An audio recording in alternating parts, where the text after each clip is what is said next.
Now let's make sure we see what all this says.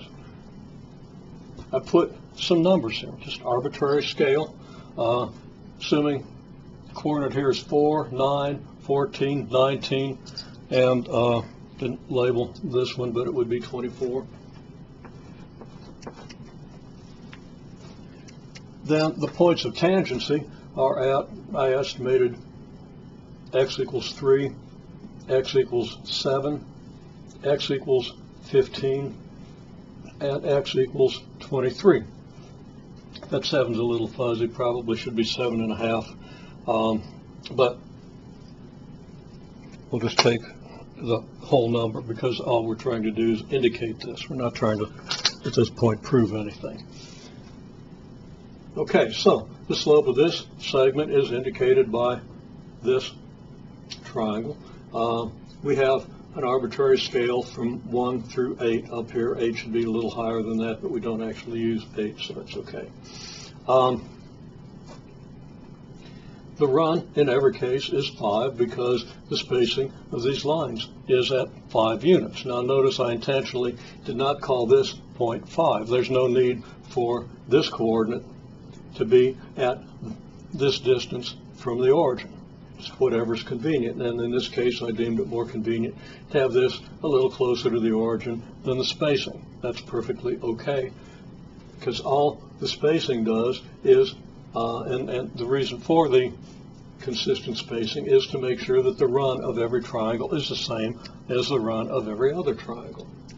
So now, with the scale on the y, we can actually put numbers on this. Again, the run is always 5, so the denominator in calculating the slope is always going to be 5. So the rise here, well, appears that we go from 3 to 6 here, and that's a rise of 3 units. So the slope here is 3/5. The slope here appears to be, well, it appears to be about half of this. It also appears, if we go down to the scale here, to be around 1.5. The rise is about 1.5, so the slope is 1.5 over 5.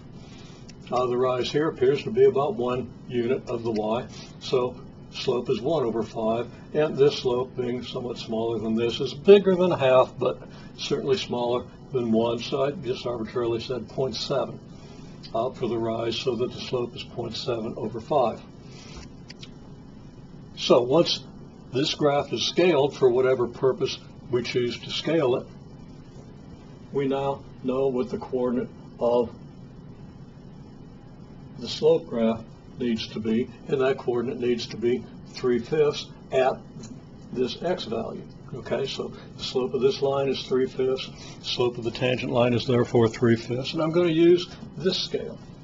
Okay, I'm going to call this 3/5. Well, that's 0.6.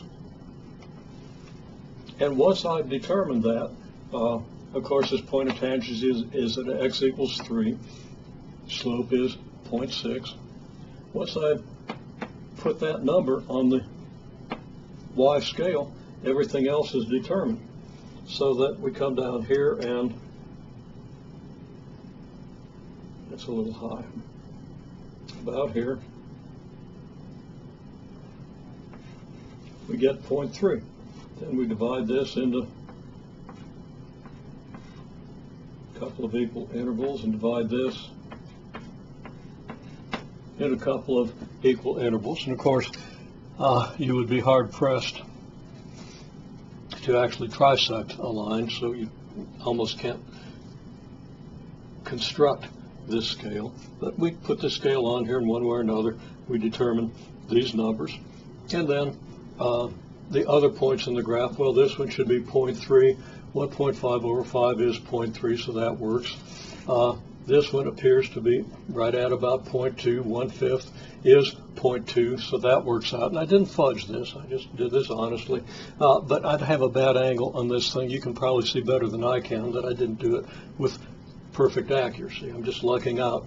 And 0.7 over 5 is 1.14. If I project this point over here, it's between 0.1 and 0.2, pretty close to halfway.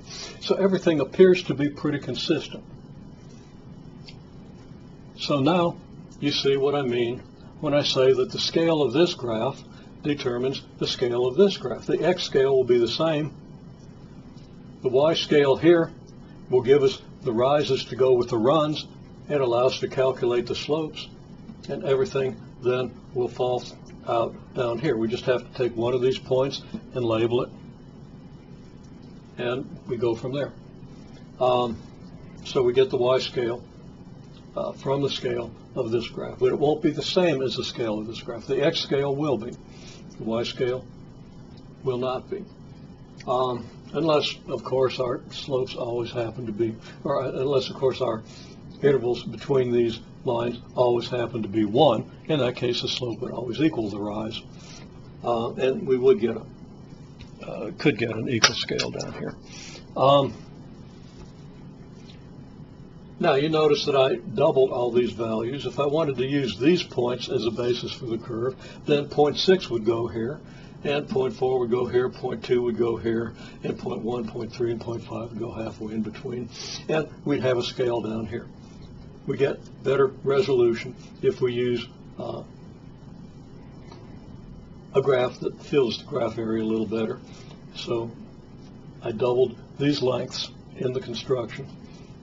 This graph represents the slope graph just as well as this one would.